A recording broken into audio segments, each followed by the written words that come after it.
এখন প্রায় সবাই পারলে তেল ছাড়া রান্না করে খায়, আর আমার অবস্থা মুড়িটাও তেল ছাড়া খেতে পারি না, মুড়িতেও তেল দিয়ে আমাকে খেতে হয়। গুড মর্নিং সবাইকে, সবাই কেমন আছো? আশা করি সবাই খুব ভালো আছো। কালকে পঙ্কজ একটা গাছ নিয়ে আসছিলো, তো সকালে ঘুম থেকে ওঠার সাথে সাথে চলে আসছি সেই গাছ দেখতে, আর আসার সাথেই দেখছি যে না একটা ফুলও হয়েছে। ফুলটা দেখে যে আমার এতটা ভালো লাগছিলো কি বলবো। আর এই গাছটাও না বেশ লম্বা ছিল, কিন্তু কোনো পাতা টাতা ছিল না। এই কয়দিন ধরে দেখছি বেশ অনেকগুলো পাতাও হয়েছে, অনেকটা সুন্দর লাগছে। আর ওয়েদারের কথা কি বলবো, এত মেঘলা আকাশ, সারা রাত বৃষ্টি হয়েছে, তারপরেও আকাশটা এত মেঘলা, মনে হচ্ছে যে না এখনই হয়তো আবার বৃষ্টি আসবে।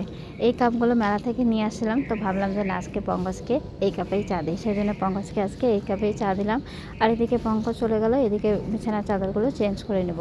রিয়া আমাকে বললো যে না ও করবে, তো ওর বালিশের কভারটা খোলার পরে ও আর লাগাতে পারলো না, তো আমাকে বলছে যে না মা আমি পারলাম না, এবার তুমি করো। তো এই যে দেখো আমি এখন কাজগুলো করে নিচ্ছি। শিলিগুড়ির ওয়েদার কিন্তু প্রচুর ঠান্ডা, মানে এত পরিমাণে বৃষ্টি হচ্ছে। তোমরা কে কোথায় থেকে ভিডিওটা দেখছো অবশ্যই জানিও, আর তোমাদের ওদিকেও কি খুব পরিমাণে বৃষ্টি হচ্ছে তাহলে সেটাও জানিও। সকালের কাজগুলো সারতে অনেকটা সময় লেগে যায়, দেখে মনে হয় যে না হাতে গোনা হয়তো দুই একটা কাজ। যখন কাউকে বলি যে না এই কটা কাজ আছে, তখন মনে হয় কি শুনতে যে না অনেকটাই কম পরিমাণে কাজ আছে, কিন্তু সেই কাজগুলোই করতে অনেকটা লেট হয়ে যায়। চাদরগুলো চেঞ্জ করার সাথে সাথে চাদরগুলো নামিয়ে নিলাম যে ধুয়ে দিব। তার আগে ঘরটা ঝাড়ু দিয়ে নিচ্ছি, ঘরটা ঝাড়ু দিয়ে তারপরে জামা কাপড়গুলো ভেজাবো। মোটামুটি সকালের ঘর পরিষ্কার করা হয়ে গেছে।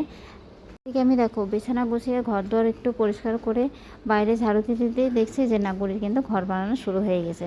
ওর এই খেলাটা কিন্তু ওর প্রচুর পরিমাণে ভালো লাগে, ও সবার আগে কিন্তু বালিশ দিয়ে একটা ঘর বানায়। তো যাই হোক বুড়ি তো এদিকে খেলছে, এদিকে আমিও কাজগুলো সেরে নিচ্ছি। বাইরের ওয়েদার তো ভীষণ ঠান্ডা, আর রোদের তো কোনো দেখাই নেই। জানি না জামা কাপড়গুলো ধুলে জামা কাপড়গুলো শুকাবে কিনা, কিন্তু ধুতে তো হবেই, না ধুলে তো আরও জমে যাবে। সেই জন্যই জামা কাপড়গুলো ভিজিয়ে দিচ্ছি, আর তারপরে গুড়িকে দুধ খাওয়াবো। গুড়িকে এখনও দুধ খাওয়ানো হয়নি। গুড়িও কিন্তু ঠিক আমার মতনই হয়েছে, সকালে ঘুম থেকে ওঠার সাথে সাথেই কোনো কিছু খেতে পারে না। সেই জন্য ভাবলাম যে আগে এই কাজগুলোই করে নিই, তারপরে গুড়িকে খাওয়াই। জামা কাপড় ভেজানোর পরে গুড়ির দুধটা বসিয়ে দিয়েছিলাম, আর এদিকে গুড়ি দেখো একাই ব্রাশ করবে বলছে, তার জন্য একাই ব্রাশে কলগেট লাগাচ্ছে। ও বলছে যে না আজকে আমি করে দেখি যে না কেমন হয়। হ্যাঁ ও নিতে পারে, কিন্তু অনেকটা বেশি পরিমাণে কলগেট নিয়ে নেয়। তো চলো জলটা আমি দিয়ে আসি, না তো জলটা আবার ফেলে দিবে। ওই দেখো একাই বসে কিন্তু ব্রাশ করছে। তো গুড়ির মুখ ধোয়া হয়ে গেছে, সাথে আমিও মুখটা ধুয়ে নিলাম। কাজের সাথে সময়ের যে সম্পর্কটা কি বুঝি না, যখনই কোনো কাজ করি সময়টা এত তাড়াতাড়ি চলে যায়, আর যখন বসে থাকি তখন মনে হয় যে না আমার হয়তো সময়টাই যায় না। তখন হয়তো ঘড়ির কাঁটাও হয়তো আমার সাথেই বসে থাকে, ঘড়িও হয়তো নড়াচড়া করতে পারে না।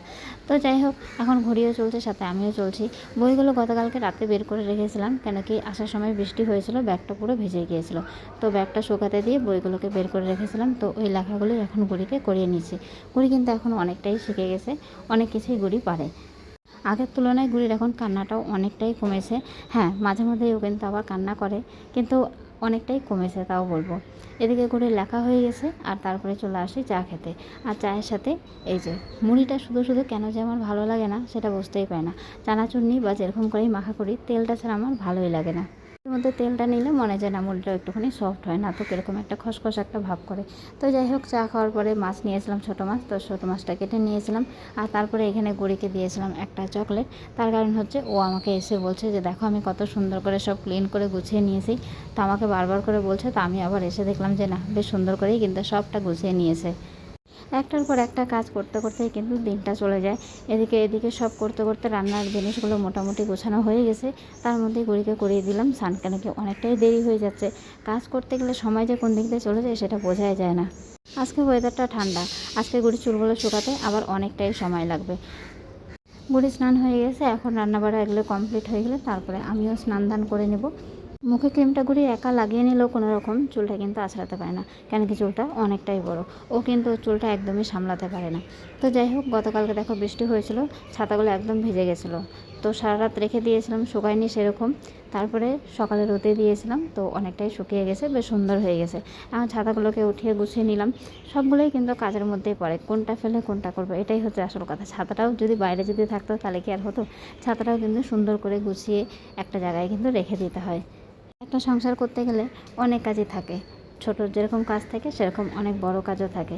ছোটোগুলোও কিন্তু ফেলে দিলে চলে না, ছোট সব কাজগুলোই সুন্দর করে করতে হয়, যেই কাজগুলো কিন্তু মুখে আর বলা যায় না।